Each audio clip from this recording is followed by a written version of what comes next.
Hello everybody, welcome back to my channel, Pretty Hands Mah Jongg readings. This reading will be for my earth signs, Virgo, Taurus, Capricorn, for the upcoming week of May 11, 2020. So we start in retrograde season.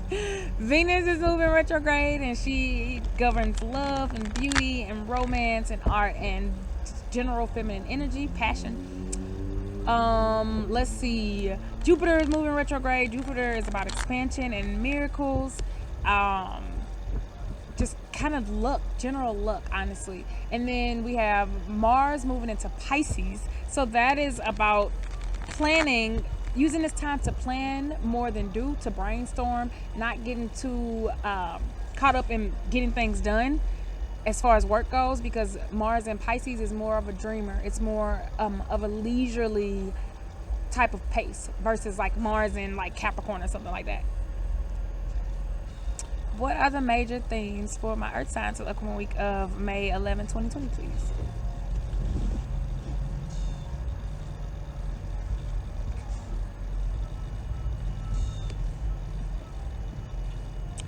Ooh, earth signs. So angel number 326. Look it up and see if it resonates. Definitely focus on your objectives. Are you focusing on somebody else? That's what I think that is. You are focusing on, you got the West card. The West represents your objective, what you're working on, something that you're trying to accomplish. It also could represent a clash with somebody else, focusing on somebody else, maybe too much, things wrapping up. We expect that after having a full moon, right, last week, the sun setting on things, maybe the sun setting on conflicts, the sun setting on pettiness. I just get just generally pettiness, right? Things that are just for the birds. You kind of over it. Smoothing out small conflicts. Two circles pine. So he is about balance. He is about stability, right? Earth. Some of y'all could be focusing on, again, yourself as an earth sign. Being more grounded. He's also about contemplation. He's about writing. He's about getting his affairs in order. And this came up in another reading too, and that does not surprise me with Mars being in Pisces. He ain't doing nothing, y'all. He contemplating, he writing songs, poetry. He's figuring out, he's contemplating life.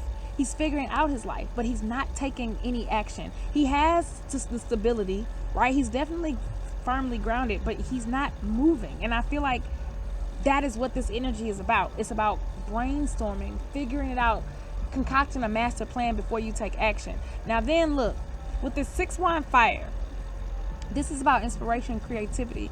It can also be you having an issue with a fire sign, Aries, Leo, Sagittarius, burning away at things that no longer serve you. And I feel like he's overthinking, earth signs. I feel like he's overthinking this. Whatever it is,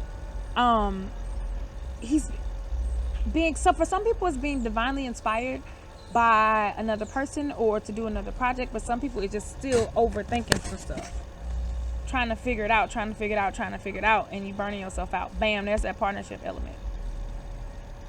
So the West card is definitely about somebody else. Definitely this duck with these two bamboo ducks. So some of y'all are thinking about a partnership, have been working hard for a partnership that has to do with money, that allows you to travel, that may require long distance traveling, or just a regular commute, that may require you to be more, to work hard at being more nurturing. The Jade is also about doing what it takes to get the best. Right? Jade is more prized than gold in China because of the work that it requires, right? Jade don't just come out of the ground right and ready to work. Say that 10 times fast, right? You have to work hard at it. You have to toil at it. And that's why they appreciate it more, right? It is more valued because of the effort that it requires, right? And that's what, it's like a level of respect, right? Earning your stripes. Jade has earned his stripes. You ain't got to ask that. Water is also about healing, being in tune with your emotions, being in tune with your intuition, balancing out the sun, right, which represents the ego, versus the water, which represents the emotions, deep emotions. 9-1 heaven has been coming up. So strong completions. Wow. Then you got the 6 bamboo water again. So heavy emphasis on relationships, on how you relate to yourself, how you relate to other people. Maybe wrapping up a partnership that you've been putting a lot of effort into, that you've been trying to kind of force yourself through, and it just kind of ain't working, and that's what he's thinking about, and he might just have to let this go. But this is beautiful because, again, this is the best card in the deck. 9 Wand Heaven. It represents completion of cycles, perfection, the universe having your back. This is like God is God. Like, I'm here. Don't even worry about it. For some of you, this is a divine connection as well,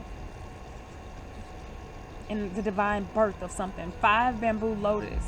It's about reaching out into a new state of vulnerability, right? Wearing vulnerability as a crown, almost, right? As a badge of honor, but not being afraid to wear your heart on your sleeve and your emotions on your sleeve. Because guess what? When you do that, you shed all the pretense. You shed everything that's holding you back. You don't have to worry about what people are thinking or what you're holding on to, because everything is on the table. This is also about rebirth. So this is a divine rebirth. With water, y'all coming out of y'all shell. Earth sign, it's like y'all are transforming, right? 6 Bamboo Water, definitely. So y'all have used the full moon in Scorpio energy to transform, to heal yourself, some deep healing, some healing on the mental level, definitely.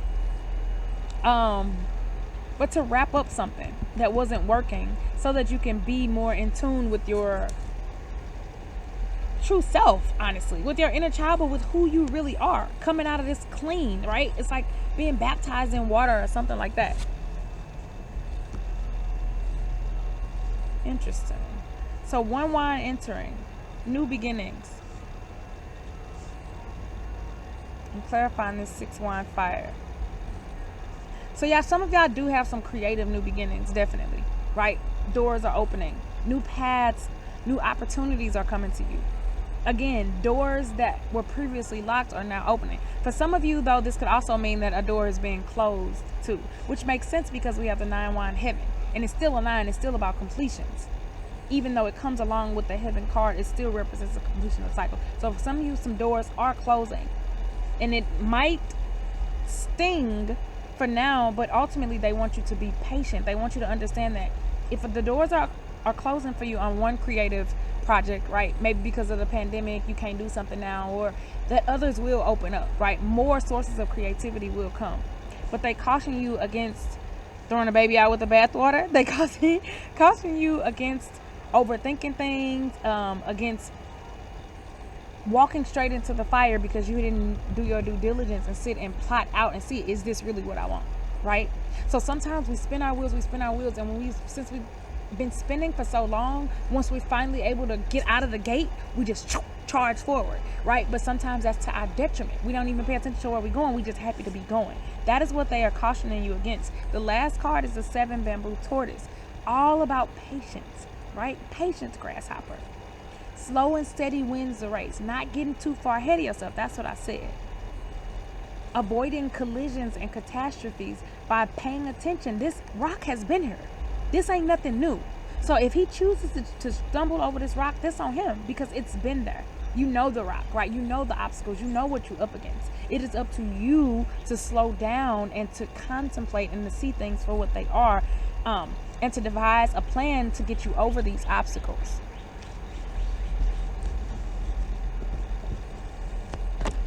All right, Earth signs.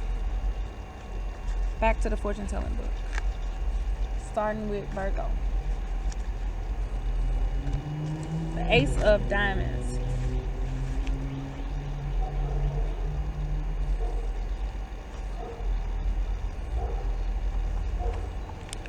Okay. Before we get to that, I'm just gonna pull your buttons right out because I got a feeling. Ooh, that's a lot. Ace of Diamonds. A sparkling engagement.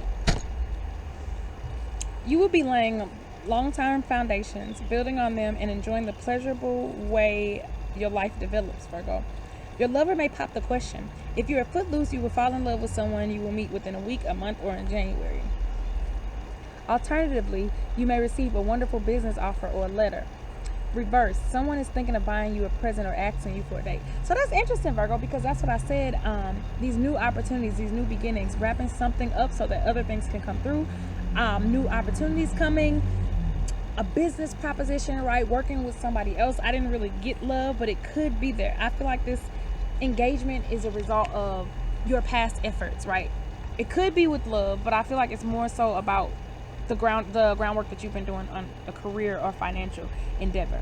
Wow. So something is going to come. You are going to be blessed with a rare or unique opportunity, Virgo, right? A business proposition. It may be a person, but I really feel like it's a business opportunity or a new project. It is rare. Take advantage of it, right? Because only you are getting this download. And if you let it go, guess what? It's going to happen to somebody else. It's going to come, right? Divide. Defend your creativity, right? Because again, with this Mars and Pisces energy, right, working may not come as easily, but the ideas are going to flow. So defend your creativity, defend your ideas fiercely. That's what they want. Look at that. Cheetah. Follow your instincts. Follow your instincts. When you know that you're onto something, don't let nobody talk you out of it. Don't let nobody try to charm you out of your idea. This is beautiful. Look at that. Look at this. They also want you to be, oh wow, those are flowers. You can't see them. They want you to be okay with working hard and pay attention to details, right? Have a close attention to detail right now. Before you sign anything, before you agree to anything, right? Pay attention to the details. See if the time commitment is really what you want, right? Also, see the beauty in the details, in the small things. So see the as you are going through these ideas and these situations and the decisions that you have to make, see the beauty in the small things, because there's always beauty. See the beauty in the mundane, right? Because that's always there. Last, they want you, Virgo, to not be afraid of using your weaknesses as strengths. So for example, Virgos are known to be perfectionists, right? They like to do things right. Well, under these type of conditions, that actually will be your greatest strength, right? People will see that as a benefit. All right. Next up, Capricorn. Jack of Clubs. Okay.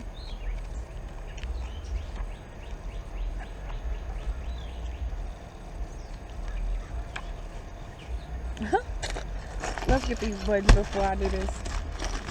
Got a feeling. Okay. A studious young man, Capricorn. This affectionate, flirtatious young man is a bit of a lovable rogue, hardworking and determined. His great ambitions often brings just rewards. He may influence you to move home or to change direction. Reverse. Beware, it's the old book. So like all rogues, he can be destructive to you and himself through youthful folly. So this is saying, it's interesting because we have the two circles behind. So this studious young man, this man who's thinking of a master plan, right? He might be right? He definitely works hard, so that you ain't got to worry about, Capricorn. He's very ambitious. You may be drawn to that. He's a go-getter, but at the same time, and he can influence you, right, to go get it, right, to push you into your greatness. But on the reverse, he could also be a person who influences, who brings negative influences in your life, right? Who lives kind of recklessly. So that is what they want you to be aware of, depending on how that resonates. Yes, see, stop. Stop and think about things before you do them. Ask yourself, is this the right decision, right? Don't be afraid to put things on pause, Capricorn. Don't move too quickly in things. Also, shield. So this is more of shielding your mind, right? Do not allow things that are working against you to destroy you, Capricorn, because we had a lot of fire energy in that reading, right? And that could ward against mental exhaustion. Keep your wits about you. Take the time out to see. Sometimes you just got to start over with a blank slate. And this came up in another reading too, where it was like, sometimes you just got to scrap the whole project. That is okay. Don't be afraid to start over. That's what they want you to know as well. If you know something ain't adding up and something ain't right, Capricorn, don't do it. The last message is for you to make sure that you're in tune with your crown chakra, right? You're connected to everything, but you're also connected to yourself. You see that everything is intertwined, but at the same time, you're not using that as an excuse to forego your own decision-making capabilities, Capricorn.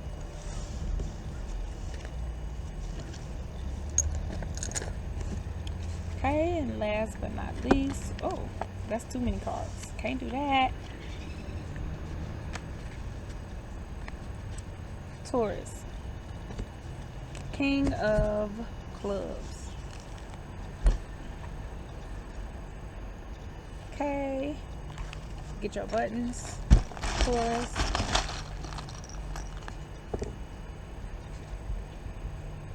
Okay. A helpful, strong man. This card often represents a physically, financially, and mentally mature businessman. Genuinely fond of you and seemingly honorably intentioned, he may offer a partnership, a job, or expert advice, but probably not marriage, Taurus. Reversed, a miserly man will help you, but only at a price. So again, this is that balancing that energy. Balancing that energy and thinking before you act, Taurus, of which Taurians are known for doing, so that's not an issue. Of balancing out that masculine energy, right? Allowing people to help you, but also not being taken advantage of or not being backed into situations where people kind of allow you to dig yourself into a hole. And I just saw 222, right? So be careful of that. Be mindful of that. You're like, well, how can somebody help me and allow me? No, sometimes people overhelp. And if it don't feel right, it ain't right. So if suddenly, Taurus, you're in a situation where somebody helps you and they want to keep helping you and keep helping you, and you start to wonder, like, how much is this going to cost me? Or, why are they doing all this? Listen to that, because they could be trying to give you a bill in whatever form at the end of all of it. Yes. So your eyes, okay, so seeing the light, cutting through the nonsense. It's cutting through the bullshit, Taurus. And everything, right? And all of the nonsense that people are trying to serve you, don't do it. Don't fall for it. You know who you are. There could be an element of, I'm getting selfishness in this. And I don't know if this is you or the man. If the guy is going to be selfish in his own endeavors and him helping you, or if they're saying that you need to be more selfish. Oh, yep, you need to be more selfish. You need to be more selfish, period. They want to make sure that you are not giving away more than you are receiving, Taurus. This came up for somebody else in the name of getting ahead, right? In the name of sacrifice. Like, okay, well, sometimes you got to make a sacrifice, right? So I take the short end now because ultimately it's going to lead me to better. No, this is not that type of situation, Taurus. Follow your intuition. Know your worth. Get what you deserve, Taurus.